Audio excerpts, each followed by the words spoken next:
KBS 한민족 방송을 사랑해 주시는 동포 여러분, 안녕하셨습니까? 보고 싶은 얼굴, 그리운 목소리 이소연입니다. 행복은 멀리 있는 게 아니라 언제나 낮은 곳에, 그리고 아주 가까운 곳에 있다고 합니다. 비가 온 뒤에 떠오른 무지개를 볼 때 잘 지내니 하면서 친구가 안부를 물어올 때, 온 가족이 모여서 식사를 할 때, 그리고 무사히 하루를 보내고 포근하게 잠자리에 들 때, 이 밖에도 행복의 순간은 끊임없이 우리 곁에 머물고 있습니다. 그 순간을 우리가 온전히 느껴야 바로 나의 행복이 되는 게 아닐까요? 멀고 높은 곳만 바라보다가 놓쳐버린 행복들. 이제는 하나도 빠뜨리지 말고 모두 잡으셨으면 좋겠습니다. 자, 오늘 커피 소년의 행복해 들으면서 행복한 시간 시작합니다.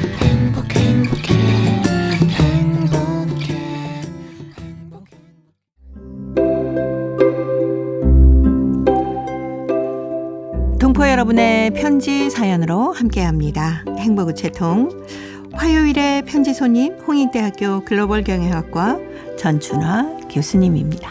어서 오세요. 안녕하세요. 교수님은 제가 볼 때는 늘 그 웃음 띄는 얼굴. 네. 뵈면은 눈이 살짝 웃으시면서 항상 밝게 웃으셔서 맞아요. 늘 행복하신 분 같아요. 그러지는 않은데 제가 이제 자기 일에 좀 몰두하는 경향이 있습니다. 네. 그래서 내 일을 막 몰두할 때는 나도 모르게 에너지가 생기는지 네. 그냥 행복을 많이 느끼거든요. 네. 좋아하시는 일이니까. 예, 좋아하는 일이니까. 네. 그래서 막 일을 하는데 몸은 힘든데 머리 쓴 보다 보면 사실 네. 힘들긴 하거든요. 그런데 행복감이 있어요. 맞아요. 또 뿌듯함. 예, 뭐 이런 뿌듯함, 거. 성취감. 네. 그리고 이제 집을 다 정리하고 나면 또 약간 집을 다 정리한 사실 몸이 피곤하면서 차를 마시면서 이렇게 딱 둘러보는 그 순간의 또 행복감. 맞아요. 일상에서 작은 일에 굉장히 행복을 많이 느끼는 것 같습니다. 그러다 보니까 자주 웃는 것 같아요. 그리고 요즘은 우리 애가 이렇게 딱 자는 모습 있잖아요. 그걸 봐도 너무 행복하고, 얘가 친구랑 전화하면서 막 깔깔대고 웃는데 내용은 무슨 내용인지 모르겠지만 그런 일상에서 거를 이제 잔잔하게 행복을 많이 느끼는 것 같습니다. 나이가 있어야 되는지 모르겠는데. 그건 나이하고는 상관없는 것 같아요. 네. 저도 어렸을 때부터 가족과 함께 이렇게 아주 편안하고 따뜻한 시간, 크게 일은 맞아요. 아니었는데도 네. 그런 시간이 참 행복했거든요. 맞아요. 지금도 그런 거 보니까. 사실 옛날에는 이렇게 큰 행복을 생각했는데 그게 아니라 지금도 사실 저는 이제 어릴 때 한참 컸잖아요. 그런데 가끔 이제 부모님과 같이 있었던 운전하다 생각날 때가 있으면 나도 모르게 웃는 거예요. 그 장면이 딱 보이거든요. 예. 개구쟁이 그 모습. 그런 걸 생각하면서 이렇게 자도 모르게 자기 스스로를 행복하게 만드는 것 같습니다. 네. 그래서 어떤 분이 텔레비전의 어떤 프로그램에 나와서 지금 순간순간의 행복을 느끼지 못하면 다 지나간 뒤에야 그때 내가 행복했었지라고 느끼기 때문에 모든 순간을 행복하다라고 바라보면 모든 순간이 다 행복합니다라고 얘기해서 저도 생각을 고쳐먹기로 했습니다. 네, 저도 그걸 굉장히 공감을 하는 게, 다른 사람은 그러거든요. 왜 이렇게 잘 웃냐. 제가 생각해 보니까 제가 항상 마인드 자체가 굉장히 긍정적입니다. 맞아요. 그래서 긍정적인 마인드를 가지고 또 나도 모르게 감사하게 되거든요. 네. 그러니까 비와도 근데 감사하는 걸 찾아보면 생각보다 우리가 안 좋아하는 걸 또 감사할 일이 생기는 거예요. 그렇습니다. 그러면서 문 여는 순간 이제 웃음을 띠게 되죠. 그리고 내려가서 사람을 보면 어떤 분들은 누가 인사해야 내가 인사하잖아. 인사할까 말까 이러잖아요. 저는 그냥 먼저 인사해요. 웃으면서 인사하니까 그 앞에 분도 사실 동네 살면 서로 다 알거든요. 그래서 웃으며 인사하니까 그분도 자기도 모르게 몇 번 인사하면 같이 웃어져요. 그렇죠. 그러면 이분이 웃으니까 내가 더 기분이 좋아서 그래서 일상에서 긍정적 마인드로 이렇게 잔잔한 행복을 느끼면 어떤 행복은 10초, 어떤 행복은 1분, 어떤 행복은 정말 1시간 정도 유지, 어떤 행복은 정말 하루 종일 그 행복감을 느끼거든요. 그래서 저는 그렇게 행복을 충전하고 다니는 것 같습니다. 네. 그리고 교수님 목소리 자체가 약간 약간 하이톤이잖아요. 아, 맞아요. 그러셔서 안녕하세요 하면 그냥 상대방에게 어떤 즐거움을 주는 네. 그런 음성이세요. 그래서 그러세요? 네. 더 아마 주변 분들에게 행복한 메시지를 전하지 않을까라는 생각이 듭니다. 저도 생각해 보니까 네. 피곤한데도 이렇게 누구 만날 때 인사하면 톤 자체가 올라가거든요. 예. 그러면 다른 분들 봤을 때 저 사람 왜 지치지 않는가. 사실 전 집에 가면 바로 지치거든요. 그렇죠. 네. 동포 여러분께서도 그 순간순간의 행복을 놓치지 마세요. 바로 맞아요. 이 순간도 항상 행복이거든요. 네. 사실 일을 막 하다가도 물을 마실 때 그 행복감. 네. 그리고 막 피곤해서 졸릴까 한데 그 가족에서 위챗으로 영상통화 오잖아요. 네. 그 영상통화 딱 이게 시작했을 때 그 아이가 막 그 아이와 그 가족이 이제 네네네. 초롱초롱한 눈으로 만나보려고 하는 그런 게 사실 다 일상인데 어떻게 보면 다 행복입니다. 그렇죠. 예. 자, 오늘도 그 행복 우체통을 열어보도록 하겠습니다. 오늘 첫 번째 사연이 중국 산둥성 청도시에서 차설매 씨가 보내주셨습니다. 인정과 눈물이라는 글인데요. 제가 먼저 소개해드립니다. 인간은 어떤 정서에 따라 눈물을 흘릴 때가 있다. 슬플 때도 기쁠 때도 감동되었을 때도 억울할 때도 이겼을 때도 졌을 때도 사랑할 때도 그리울 때도 정말 여러 가지 감정의 표출로서 두 눈에선 눈물이 흘러내린다. 그런데 그중에서 가장 값진 눈물은 끝없는 피타는 노력 끝에 무사람들의 인정을 받았을 때 흘리는 눈물인 것 같다. 말이 쉽지 누구에게서 확실하게 그렇다고 인정을 받기란 그리 쉽지 않다. 나는 시집와서 오랫동안은 크게 인정받지 못하는 며느리였다. 원인은 시댁과 멀리 떨어져 있다 보니 시부모님도 모시지 못했고 자주 찾아뵙지도 못했고 어쩌다 시댁에 가도 부엌 일도 밭일도 서투르기 그지없었다. 시댁에서는 시부모님을 모시며 고생하는 아들 며느리가 우선이고 제일이었다. 나는 나대로 아이들을 키우랴 사업에서 인정을 받기 위해 노력하랴 어쩔 수 없이 바삐 보내야 했다. 썩 후에야 나는 부모님들을 모셔다 효도도 하고 시 조카들도 우리 집에 데려와서 공부도 시키곤 했다. 어느 한번 음식점에 모여 앉았는데 부모를 잘 모시어 가문에서 제일 환영받는 둘째 아주머님께서 내가 따라주는 술잔을 들고 이렇게 말씀하시는 것이었다. 재수는 그래도 우리 가문에 인정도 받고 사업도 잘하고 너무 훌륭하오. 가문의 인정을 받는다는 말을 들은 나는 가슴이 무어라 형연할 수 없이 울컥해졌다. 의사 가정에서 태어나 고생이란 무엇인지도 모르고 자랐고 또 몇십 년 교육 사업을 하면서 고급 교사, 성우수 교사로 시우수 교사 표병으로 크고 작은 명예와 상장들만 해도 한 보따리가 넘쳐나지만 한 농촌 가문의 인정을 받는다는 것이 위에 있는 명예를 따내기보다 더 어렵고 간단한 일이 아니었다. 이건 한 인간으로서의 도덕적인 인정을 받는 순간이었다. 아주 오래전 일이지만 아주머님의 그 말씀이 지금도 가슴속에 고이 간직되고 때로는 그 소중한 인정이 새삼스레 나의 눈가를 촉촉하게 만든다. 그리고 내가 청도에 와서 청도의 산천 경계가 너무 황홀하게 아름다워 피를 들기 시작했는데 눈 깜빡할 사이 10년이 되어간다.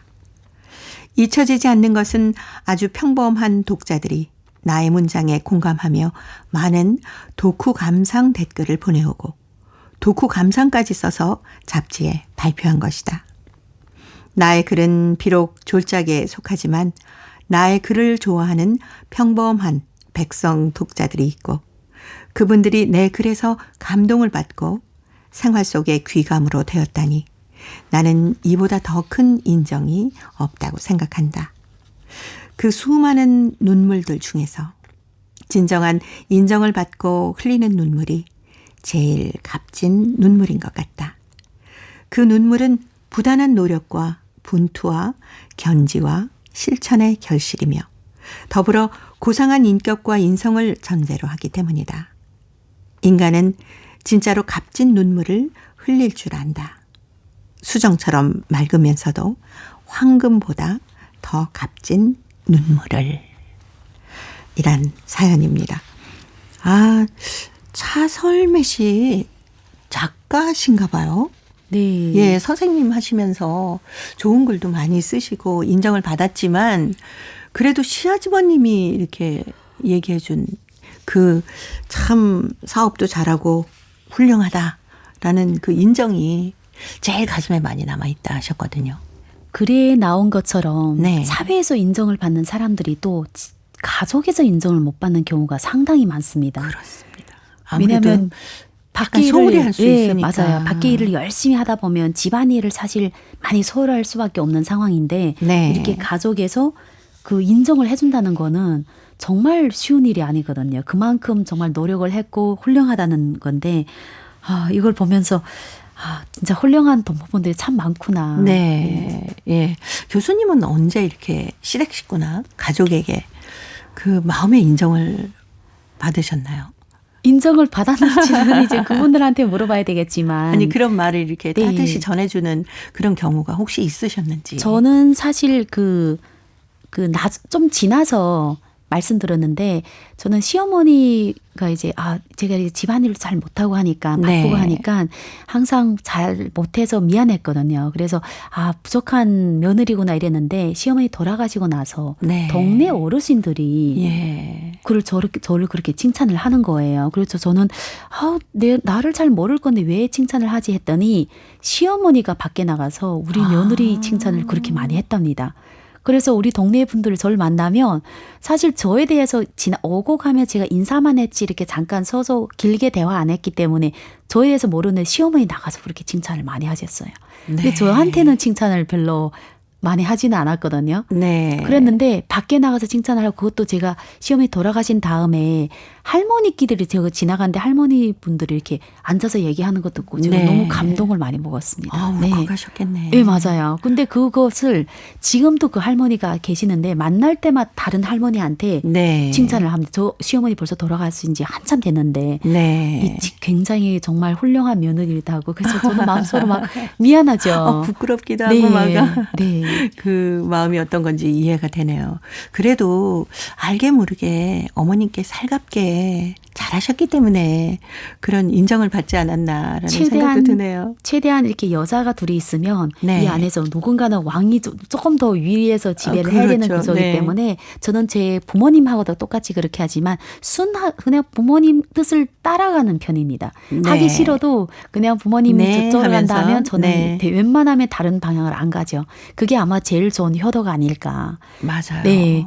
그래서 부모님이 역할을 할 수 있게 제가 알아도 약간 물어보는 경향이 있습니다. 그래서 집안에서는 저희 스승이자 선생님이잖아요. 어떻게 네. 보면. 그래서 거기 위치에서는 제가 항상 뒤로 물러나서 조수 역할 하려고 노력을 합니다. 네. 어쩌면 모든 일에 그렇게 하시지 않았을까.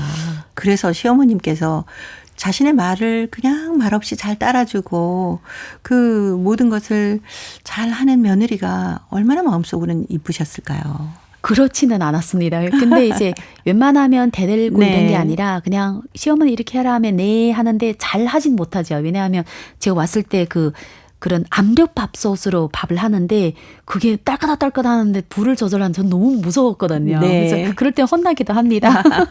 그것도 못하니 막. 아니 근데 그렇게 부모님들께서는 며느리나 딸이나에게 그 잘 못하는 것을 가르쳐 주시는 것도 네. 사실은 기쁨이거든요. 맞아요. 그러면서 무서워하면 처음에는 근데 발전은 하죠. 안 하진 않았으니까 그래서 좀 예쁨을 더 받지 않았을까 생각합니다. 네. 아마 저는 차설매 씨도 우리 전춘환 교수님하고 비슷한 모습이어서 인정을 받지 않았나 시댁 식구들에게 그런 생각이 문득 들었습니다.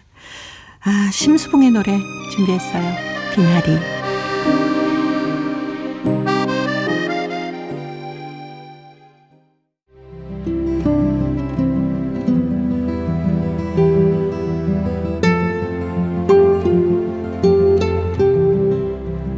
동포 여러분의 따뜻한 사연으로 아름다운 추억을 만들어 드립니다.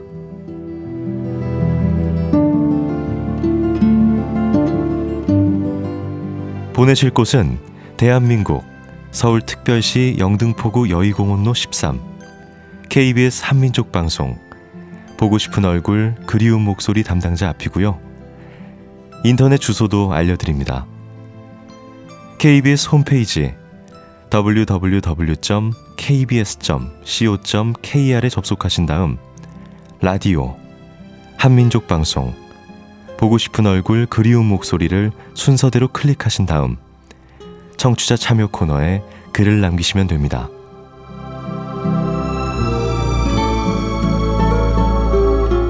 정다운 이야기와 아름다운 음악이 있는 보고 싶은 얼굴 그리운 목소리 동포 여러분과 늘 함께하겠습니다. 화요일의 행복우체통 홍익대학교 글로벌 경영학과 전춘화 교수님과 함께하고 있습니다. 자, 이번 사연은 중국 길림성 왕청현의 김위림 학생이 보내왔습니다. 특별 감독관이란 글인데요. 전춘화 교수님이 소개합니다. 저는 우리 집에서 사투리를 사용하는 것을 금지하고 시정하며 올바른 우리말과 글의 사용을 감독하는 특별 감독관이랍니다. 위림아, 옷을 씻어야 하니까 거름아이 안에 것을 다 꺼내고 갖고 와. 엄마가 저를 부르셨습니다. 네, 그런데 거름아이가 뭐예요? 호주머니지. 아이고, 미안. 엄마가 또 사투리를 사용했네. 여기 있어, 벌금. 엄마가 멋쩍게 웃으며 벌금을 건네주었습니다. 위림아, 할머니한테 색경 좀 갖다 주겠니? 네, 여기요. 그런데 할머니, 색경이 아니라 거울이에요. 듣기 좋고 하기 좋은 우리말 두고 사투리가 뭐예요? 아이고, 내가 또 틀렸구나. 자, 여기 있다, 벌금. 이렇게 저희 돼지저금 통장은 또 밥을 먹게 되었습니다. 돼지저금 통장은 하루하루 배가 불러 좋겠지만 저는 그다지 기쁘지 않답니다. 벌금이 많다는 건 그만큼 사투리도 많이 사용된다는 걸 의미하기 때문입니다. 돼지저금 통장이 홀쭉해질 날을 기대하면서 저는 오늘도 특별 감독관 직책을 충실하게 수행하고 있습니다. 아유, 귀엽습니다. 위림이 학생. 그래도 이렇게 벌금을 내면서 우리말 공부하는 거 괜찮을 것 같아요. 뭐 벌금이 뭐 큰 돈을 내는 건 아닐 것 같으니까요. 제 기억에 제가 초등학교 다닐 때 저희들도 이랬거든요. 학교에서 저는 이게 조선조 학교 다니는데 저희 학생들이 중국말 워낙 잘해가지고 조선말을 잘 안 하게 됩니다. 선생님 앞에서는 조선말 하는데 학생들끼리는 중국말을 굉장히 많이 하죠. 그래서 학교에서 한때는 돼지 저금통을 갖다가 벌금을 시켰어요. 사실 작은 돈인데 하루에 생각지 않게 지금 하는 말마다 중국 글자 하나씩 들어가더라고요. 그렇죠. 그래서 그러면 빨간 완장 차는 친구가 와서 거기다 점수하고 이제 합쳐서 얼마 벌금을 주는데 그게 합치면 좋은 돈이 아니더라고요. 그래서 그때 그런 시기가 있었고 또 한 번은 언니하고 항상 반말하다가 부모님이 이제 반말하면 안 된다. 사실 자매끼리는 그냥 반말 많이 했는데. 그런데 그때 그 사춘기 정도 되니까 반말 안 하니까 언니보다 키가 크잖아요. 그러면 기가 세가지고 그 생각 갑자기 납니다. 근데 저도 거름아이가 호주머니라는 거는 오늘 처음 알았습니다. 근데 저는 어릴 때 이걸 많이 들었거든요. 거름아이 안에 뭐 있고 그다음 또 색경 이것도 굉장히 색경은 많이 들었어요. 그러니까 저희들도 사투리 많이 쓰지만 찾아봤더니 경상북도에서 그 단어 거름아이 색경을 사용을 하더라고요. 그래서 아마 저희 지역의 분들이 아마 많이 경상도에서 많이 오신 걸 알고 있거든요. 그래서 그렇게 영향을 받지 않았을까 하는 생각이 듭니다. 사투리만 들어봐도 사실 어느 지역 사람이란 걸 뭐 우리도 금방 알지 않습니까? 네, 맞습니다. 그리고 사투리도 그렇고 그다음 또 톤이 있어가지고 딱 들으면 저희들 동북 삼성에도 이 사람은 옆변 지역이구나. 이 사람은 뭐 오상 지역 이걸 알 수가 있습니다. 어떻게 조금씩 달라요? 저는 연변에 가니까 사투리 정말 많이 사용을 하더라고요. 그래서 못 알아듣는 것도 너무 많고 또 이렇게 끝날 때 무슨 째 이런 걸 굉장히 많이 사용을 그렇제, 이렇제, 이거를 많이 그랬제, 사용을. 이렇제 뭐 이렇게요. 그것도 경상도 쪽 아닌가요? 그거는 잘 모르겠는데 아무튼 제 지역의 말투하고 좀 유사한데 째란 걸 많이 쓰니까 이렇게 한참 있다가 들으면 째만 잔뜩 들리거든요. 네. 근데 저는 사투리가 참 정겹게 느껴질 때가 많아요. 그러니까 그 표준어보다 사투리를 하게 되면 굉장히 가까워지거든요. 네. 그리고 이렇게 정도 많고 그래서 그렇죠. 몇몇 지역 분들은 흥도 많고 정도 많아서 그래서 거기 가게 되면 나도 모르게 금방 친해지는 그런 느낌이 있습니다. 네. 뭐 까마귀도 고향 까마귀가 반갑다고 같은 사투리를 쓰거나 막 그러면 금방 친해지는 그렇죠. 경우도 많이 봅니다. 방금 전에도 이렇게 표준어를 하다가 네. 갑자기 사투리를 쓰는 친구가 있다면 그럼 바로 고향 말 쓰고 그러니까요. 그러면서 갑자기 모르는 분도 친해지잖아요. 예. 제가 학교 다닐 때만 해도 제주도 친구들이 곳곳에 있긴 있었어요. 대학교 네. 때. 그랬는데 저희하고 다 표준어를 사용하다가 갑자기 고향 친구들을 만나면 제주도 말을 쓰는 거예요. 네. 그럼 저희는 거의 못 알아들었습니다. 맞아요. 그때. 맞아요. 제주도 특유의 그 사투리를 쓰면 못 알아들으면서도 굉장히 그 분위기가 정겨웠던 기억이 있어요. 그러니까 약간 그게 그 고향의 말 자체가 우리가 뭐 고향의 그 음식을 먹으면 막 네. 감동 먹는 것처럼 말 그 지역에 살 땐 몰랐는데 타 지역 갔다가 고향 말 들으면 그렇게 반갑잖아요. 그렇죠. 자, 뭐 그 지역 고유의 언어니까 요즘에는 사투리를 연구를 하기도 합니다. 근데 위리미 학생처럼 이렇게 표준어를 사용하도록 노력하는 것도 우리말 공부에 굉장히 보탬이 되는 일 아닐까요? 사투리는 말한 때 정겨운데 네. 막상 이제 업무적인 일 할 때는 사투리를 그렇죠. 사용하기 사실 네. 어렵거든요. 그래서 10대니까 학교에서 정확한 말을 표현을 하라 이렇게 교육하지 않았을까 생각합니다. 네. 이런 특별 감독관의 지침만 있으면 정말 표준어가 굉장히 잘 활성화될 것 같습니다. 네, 참 표현이 재밌었어요. 특별 감독관. 열심히 감독해서 온 가족 또 주변의 분들이 표준어를 좀 많이 배울 수 있는 기회를 꼭 만들어주세요. 아리랑 걸스가 노래하는 연변 아리랑 들으면서요. 홍익대 글로벌 경영학과 전춘아 교수님과는 또 다음 주 약속합니다. 고맙습니다. 감사합니다.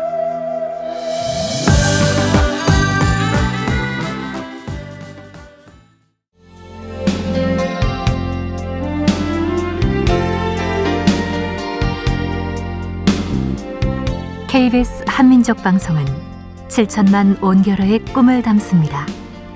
지구촌 곳곳으로 뻗어나간 한민족의 중심 채널 KBS 한민족 방송은 더 나은 미래를 위한 초석이 되고자 합니다. 여기는 대한민국 서울에서 보내드리는 KBS 한민족 방송입니다. KBS 한민족 방송 보고 싶은 얼굴 그리운 목소리 듣고 계십니다. 동포 통신원들과 전화를 연결해서 여러분 계신 곳에 새로운 소식을 듣습니다. 통신원 리포트인데요. 오늘은 중앙아시아 카자흐스탄 그리고 러시아 사할린의 소식 준비했습니다. 먼저 카자흐스탄의 김상욱 통신원 만나보도록 합니다. 김상욱 통신원 안녕하셨습니까? 예, 안녕하세요. 네, 반갑습니다. 좋은 소식이 있네요.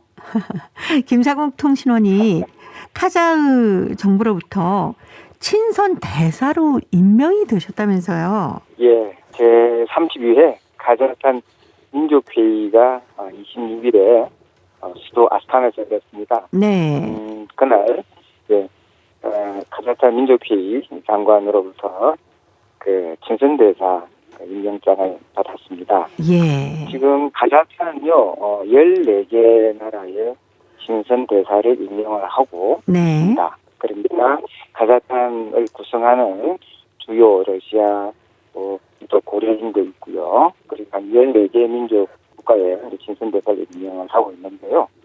저는 이제 우리 고려인 동포 사회를 또 대변하고 네. 고려인 협주로부터 이제 추천을 받아서 이렇게 카자흐 정부로부터 이제 친선 대사 임명을 받았고요. 하게 된 일은 이제 주로 우리 동포들의 위상을 더 강화하고 카자흐스탄 네. 말들은 우리 고려인 동포 사회가 좀 더 기여하고 또 특히나 한국과의 친선과 교류 확대 그런 일들을 많이 하게끔 그런 임무가 좀 부여되었습니다. 네. 아, 대사님 소감도 한 말씀 해주셔야죠. 이거 뭐 소감을 할게 저는 하던 일을 좀 했을 뿐인데 이렇게 가작 정부에서 친선대사로 임명하면서 어깨가 좀 더 무거워진다는 걸 느끼고 네. 예. 그렇지 않아도 고려문화원까지 다 운영을 하시고 계신데 앞으로 하실 일이 굉장히 많아지시겠어요. 아이고 이제 뭐 열심히 좀 더 해야 될 것 같습니다. 네, 다시 한번 축하드립니다. 그리고 카자흐스탄에서 한국 의료 관광 페스티벌이 열렸다고 하는데 자세한 소식 전해 주십시오. 예, 지난 23일과 24일 양일간에 한국 의료관광 페스티벌 행사가 열렸습니다. 카자흐스탄 알마티 시내에 있는 복합문화공간 큐랩에 또 주말과 휴일을 맞이해서 한국 관광정보와 또 문화를 체험하기 위해서 많은 시민들과 또 우리 고려인 동포들도 많이 찾았어요. 성황을 이루었습니다. 이번 행사는 문화체육관광부와 한국관광공사가 공동 주최를 했는데요. 네. 또 한국에서 참가한 종합병원을 포함해서 한 40개 정도 기관이 자신들의 홍보 부스를 운영했고요. 또 한국 음식과 한복 등 한국 문화 체험 코너 그리고 알마티 한국교육원이 마련한 한국 유학 설명회 등등으로 이제 이 행사가 구성이 되어졌습니다. 특히 분식이라는 이름의 한식 시식 코너에는요, 우리나라의 대표적인 분식 길거리 음식인 라볶이를 보기 위해 많은 청소년들이 모여들었습니다. 네. 또한 한국 의료관광 홍보부스와 한국 유학 설명회장에는 한국 관광 또 의료 서비스 유학 정보를 얻으려는 현지 시민들과 대학생들의 발길이 계속 이어졌습니다. 송선영 한국관광공사 알마티 수사장은 카자흐스탄에서는 한국이 의료관광지로 인식되어 있다면서 의료관광과 함께 다양한 웰리스 문화를 체험하고 즐거움을 누릴 수 있는 관광지로 확대 홍보를 해서 카자흐스탄 국민이 반드시 방문해야 하는 즐거운 관광지로 한국이 인식될 수 있도록 이번 행사는 한국 방문회가 시작됐음을 현지에 알리는 2023 한국 의료 관광 대전의 본 행사로서 마련됐고요. 네. 한국에서는 난타 공연 또 방한 경험이 있는 현지의 유명 인플루언서인 호마크, 아나스타시아, 카리나 등의 한국 관광 토크쇼와 함께 또 K-팝 커버 공연, 카자흐스탄 국민 아카데미 고려극장의 전통문화 공연도 함께 진행이 되었습니다. 네. 자, 오늘 카자흐스탄 소식 여기까지 듣도록 하겠습니다. 김상욱 통신원이었습니다. 소식 잘 들었습니다. 예, 감사합니다. 네, 고맙습니다. 이어서 러시아 사할린으로 가겠습니다. 배순신 통신원 만나봅니다. 배순신 통신원 안녕하셨습니까? 네, 안녕하세요. 반갑습니다. 네, 반갑습니다. 자, 오늘은 어떤 소식이 있을까요? 오늘은 유른사칼린스크 출장소 박상태 소장이 전태식 어르신 집을 찾아갔습니다. 그에 대한 그 얘기인데요. 네. 지난 26일 유른사칼린스크 출장소 박상태 소장은 사할린 한인사 연구로 알려진 진율리아 역사학 박사와 동행하여 전태식 어르신의 댁을 찾아 인사를 나누었습니다. 전태식 선생님은 사할린 주한인협회의 고문으로 사할린 이중징용 광부 유가족협회의 인본으로 장기간 활동하며 사할린 한인 역사 알리기에 많은 노력을 해왔습니다. 그리고 장기간 레닌의 길로 현 새고려신문 통신원으로 장기간 활용하셨고 새고려 신문에도 한인사에 대한 많은 글을 투고했습니다. 최근 몇 년간은 몸이 편치 않아 한인 행사에 참석하지 못하였는데 그래서인지 이날 찾아온 손님들을 매우 반가워하셨습니다. 박 소장과 진율리아 박사는 귀가 어두운 전태식 선생과 수기로 많은 얘기를 나누었고 오랜만에 손님들을 맞은 전태식 선생이 기분이 참 좋았고 한편 박 소장은 연초부터 연세가 많고 거동이 불편하여 한인 행사 참석이 어려운 어르신들을 찾아뵙고 건강을 기원하며 인사를 드리고 있습니다. 네, 아주 마음 따뜻해지는 소식이었습니다. 소식 잘 들었습니다. 네, 감사합니다. 네, 고맙습니다. 유즈노 사할린스크 출장소의 박상태 소장이 사할린 한인사 연구로 알려진 진 율리아 역사학 박사하고 동행을 해서요. 정태식 어르신 올해 연세가 91 되셨다고 합니다. 정태식 어르신 댁을 찾아서 인사를 나눴다고 하는데요. 이 정태식 선생은 사할린주 한인협회 고문이십니다. 사할린주 이중징용 광부 유가족협회 임원으로 장기간 활동도 하셨고요. 사할린 한인 역사 알리기에 많은 노력을 해오신 분이라고 합니다. 그리고 현재 새고려신문 레닌의 길 통신원으로 활약도 하셨고 새고려신문에도 한인사에 대한 많은 글을 투고하셨다고 하네요. 최근에 몇 년간은 몸이 편치 않아서 이렇게 한인 행사에 직접 참석하지 못했었는데 박 소장하고 진 박사가 직접 찾아와서 오랜만에 손님을 맞은 이 정태식 선생의 기분이 참 좋았다는 그런 얘기였습니다.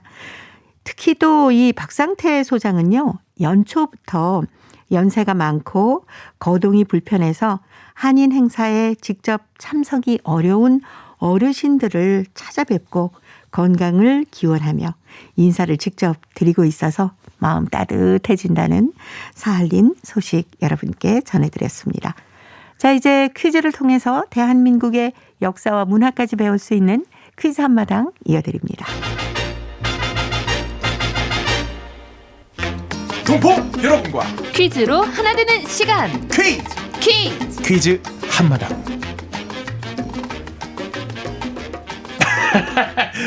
역시 당신밖에 없다니까. 갑자기 왜 그래요? 뭐 잘못한 거 있어요? 잘못한 거라니. 당신 그 손에 든 쇼핑백 그거 우리 부모님 선물 아니에요? 부모님 선물이요? 깜짝 선물하려고 그러는 거 아니에요? 아니에요. 헤이, 나한텐 얘기해도 돼요. 부부끼리 숨길 게 뭐가 있다고. 이날 선물 산 거 아니에요?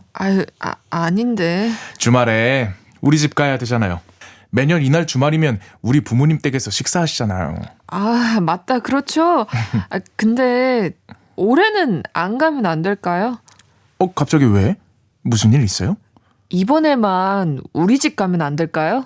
우리 집이라면 처갓집 얘기하는 거예요? 네. 우리 부모님 기다리실 텐데 처갓집은 나중에 가요. 당신 집엔 매년 가잖아요. 이번에만 우리 집 가요. 갑자기 왜 그래요? 무슨 일 있어요? 우리 엄마가 아유. 많이 편찮으세요. 그래요? 장모님이 많이 편찮으세요? 네. 그래서 엄마 드릴 약 사온 거예요. 그럼 그렇다고 얘기를 해야죠.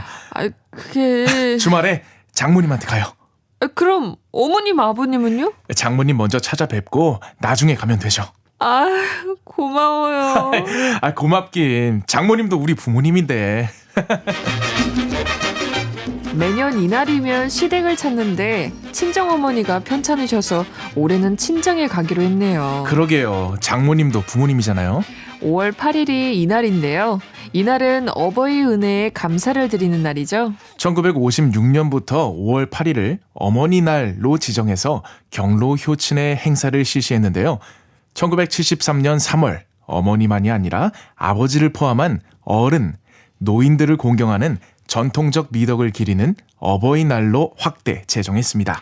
이날은 각 가정에서 자녀들이 부모님과 할아버지, 할머니께 카네이션을 달아드리고 감사의 뜻으로 선물을 하거나 효도관광에 보내드리기도 한답니다. 또한 이날을 전후해서 경로주간을 설정해서 양로원이나 경로원 등을 방문해서 어른들을 위로하고 위문 공연을 하기도 합니다. 자, 여기서 문제 나갑니다. 네. 매년 5월 8일이 이날인데요. 이날은 어버이의 은혜에 감사하고 어른과 노인을 공경하는 경로 효친의 전통적인 미덕을 기리는 날입니다.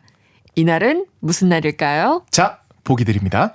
1번 어린이날, 2번 어버이날, 성광아. 네, 3번 크리스마스, 오호호호.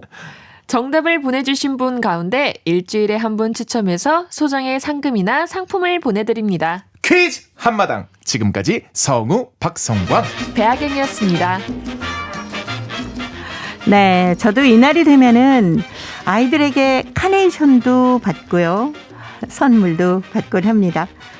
부모님이 살아계실 때는 부모님을 찾아뵙고 카네이션도 가슴에 달아드리고 또 함께 식사를 하면서 감사의 마음을 전하곤 했었습니다. 근데 부모님이 돌아가시고 나니까 이날이 되면은요, 부모님 생각이 더 많이 나고요. 살아계실 때 조금이라도 더 잘해드릴 걸 하고 후회가 되기도 합니다. 동포 여러분께서는 부모님이 곁에 계실 때 한 번이라도 더 찾아뵙고요. 전화라도 자주 드리세요. 동포 여러분은 이날이 되면은 부모님께 어떻게 효도를 하시면서 감사의 마음을 표하는지, 부모님과의 추억이나 또 나만의 어떤 부모님께 드리는 사랑의 방법이 있다면 저희 행복우체통으로 보내주시기 바랍니다. 정답은 KBS 홈페이지에 접속하신 다음에 라디오 한민족 방송 보고 싶은 얼굴 그리운 목소리를 순서대로 누르시면은 청취자 참여란이 있습니다. 거기에 정답도 적어주시고 행복우체통의 사연도 가득히 채워주시기 바랍니다.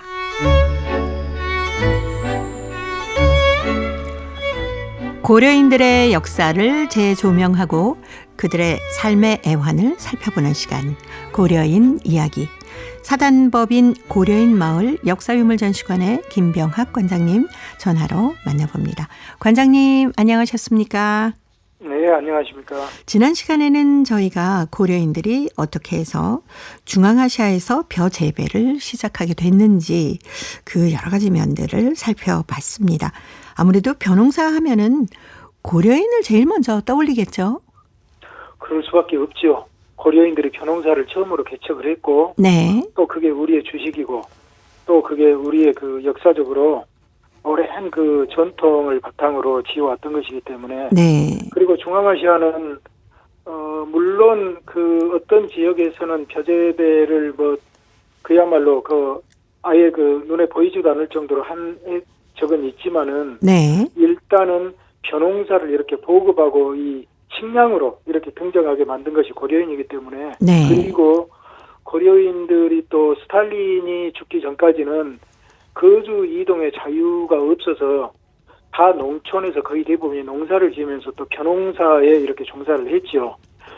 그렇게 하다 보니까 고려인 하면 벼재배 당연히 그걸 네. 떠올릴 수밖에 없었던 거죠. 그만큼 고려인들이 정말 벼재배를 통해서 중앙아시아에 미친 가장 큰 문화 양식, 네. 이게 바로 고려인들의 벼재배와 쌀 보급이라고 할 수 있을 것 같습니다. 예. 자, 이렇게 고려인 분들이 중앙아시아에서 벼재배에 성공할 수 있었던 비결은 아무래도 근면 성실, 이렇게 표현해도 될까요? 이제 근면 성실이 첫 번째가 있고요. 네. 우리가 이것을 두 가지로 봐야 될 것 같습니다. 네. 고려인들 하게 되면 그쪽 민족들도 누구나 이구동성으로 이야기하는 게 정말 근면성실. 네. 이렇게 부지런한 민족은 없다. 네네.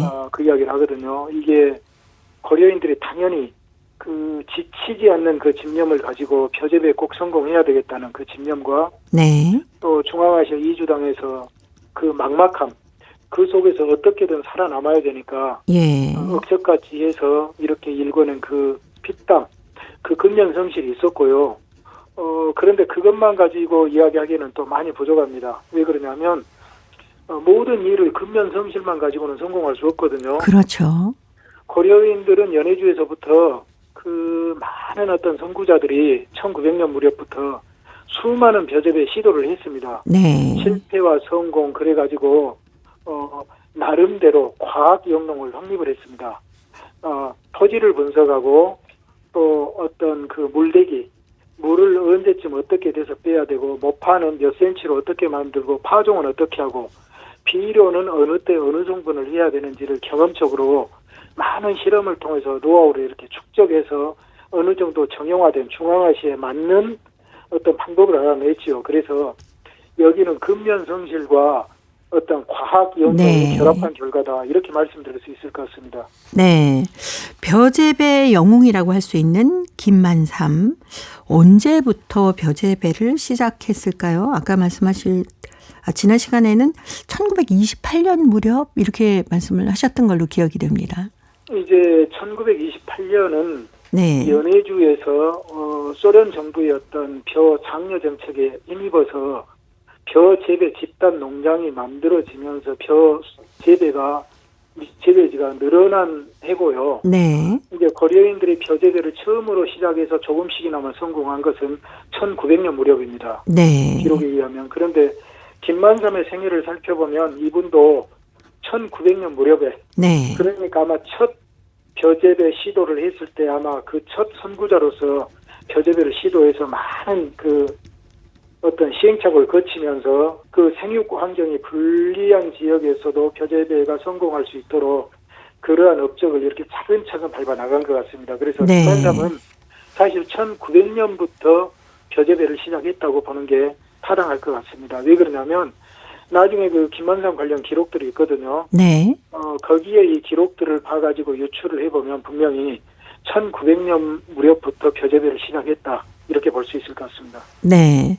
그런데 그 김만삼뿐만이 아니라 자녀들까지도 벼재배 전문가였다면서요? 이제 자녀들 중에서도 첫째 이제 맏아들, 네. 맏아들이고 홍빈이라는 분인데 이분이 벼재배 아버지처럼 전문가이면서도 이분은 대표적인 지도자, 이 조직의 명수였습니다. 네. 그래서 나중에 그 아들이 강제이주 이후에 집단 농장을 건설할 때 가장 벼재배를 이렇게 잘 할 수 있는 그런 인물과 환경으로 그 농장을 잘 그 조직하고 이끌어서 나중에 그 아버지 김만삼이 헥터당 세계 최고의 벼수확고를 올릴 수 있도록 만든 정말 그 유능한 네. 벼재배 전문가면서도 정말 유능한 그 지도자였죠. 그래서 그 김만삼은 김만삼 부자가 서로 그 어떤 여러 가지 부분을 채워주면서 네. 참 모범적인 예라고 할 수 있을 것 같습니다. 예. 아무래도 그러다 보면은 김만삼의 영농법이 다른 콜호주로도 퍼져가기 시작했을 것 같아요. 당연합니다. 네. 이게 김만삼이 그 중앙아시아에서 벼재배에 이렇게 성공을 하고 이렇게 과학영농으로 성공을 하니까 이 소련의 각 정부에서도 그걸 독려를 했죠. 그리고 그 당시가 언제냐면 1942년이거든요. 네. 그 시기는 2차 대전이 한창 일어나던 시기입니다. 그때 독일과 소련의 그 전쟁으로 소련에서 많은 젊은이들이 목숨을 잃고 또 보급을 해야 되는데 식량이 부족하고 네. 서울의 식량이 절박했던 시기거든요. 그런데 이제 김만삼이 그 벼재배에 크게 성공을 하니까 네. 이 김만삼식 영농법이라는 게 퍼져나갑니다. 예. 다른 지역 그 코로즈 그러니까 국영 농장의 지도자들도 그쪽으로 와서 이제 김만삼식 영농법 어떻게 이 농사를 짓는지를 배워가고 또 김만삼을 불러서 그 강의를 이렇게 경청하고 하면서 김만삼식 영농법이 확립돼 가지고 네. 카자흐스탄과 중앙아시아에서 널리 퍼져 가지고 벼재배 식량 이 증산이 획기적으로 그때 올라갔던 것입니다. 예. 그러면 김만삼식 영농법이 아무래도 뭐 퍼져나가면서 신문에 보도되기도 하고 그랬을 것 같은데요. 당시에 네. 그 언론 보도가 어떻게 퍼졌냐면요. 단지 네. 고려인 신문에 국한되지 않습니다. 이 소련의 다른 언론들이 김만삼을 어떻게 불렀냐면 벼재배의 벼농사꾼들의 어버이. 아, 네. 이게 고려인들이 붙인 명칭이 아니거든요. 네. 그러면서 언론에서 대대적인 관심을 받았고 조명이 됐고 또 그렇게 되다 보니까 당시에 영상 TV로 방영하기 위해서 그 나라 정부 지시에 의해서 네. 기록 영상 촬영소, 국영 기록 영상 촬영소에서 김만삼과 김만삼이 그 활동한 그 선봉코로즈 그것을 네. 그 여러 차례 이렇게 촬영을 해가지고 지금 그 영상 분량이 지금도 7회, 8회 아마 지금 남아 있습니다. 그중에 이 네. 앞거는 1946년에 네. 고려인 고로즈 선봉이라고 해서 무려 25분이 넘는 분량으로 예. 그 김만삼과 어떻게 이 표대배를 이렇게 하는지 성공하는지 그리고 거기 그 고로즈 집단 농장 그 회원들이 어떻게 농사를 짓는지 또 그것뿐이 아니라 그 고로즈원들이 어떻게 민족학교에서 우리 모국어로 수업을 하고 또 결혼식 하는 잔치 또 그 외에 또 명절이 되면 고려인들이 또 씨름하는 모습 네. 또 그 외에 고려 극장에서 일부러 공연을 와서 김만삼에 대한 노래를 부르고 또 극장에서 공연하는 이 다양한 고려인들의 그 풍습도 이렇게 망라된 정말 고려인 영상물의 어떤 기록 영상물의 백미라고 할 수 있는 그것들이 김만삼을 중심으로 이렇게 촬영이 됐지요. 그래서 당시에 그 김만삼이 얼마나 많이 조명이 됐는지는 네. 당시에 그 고려인들이 펴냈던 그 레닌기치 신문을 봐도 예. 수십 회에 걸쳐서 고려인뿐이 아니라 다른 민족들도 와서 취재를 해가고 또 그 영농법이 과학 영농법이니까 이걸 널리 퍼뜨려야 되겠다는 그런 이야기들이 정말 당시에 그 수없이 그 기사로 실렸다는 것을 우리가 알 수가 있습니다. 네. 자, 고려인 이야기 오늘은 김만삼 가족의 벼 재배에 관한 이야기 함께 살펴봤습니다. 오늘도 사단법인 고려인 마을 역사유물전시관의 김병학 관장님이었습니다. 다음 주에 또 뵙겠습니다. 네, 감사합니다. 네, 고맙습니다. 자, 오늘도 보고 싶은 얼굴 그리운 목소리 함께 해주신 동포 여러분 고맙습니다. 저는 내일 이 시간 다시 찾아오겠습니다. 안녕히 계십시오.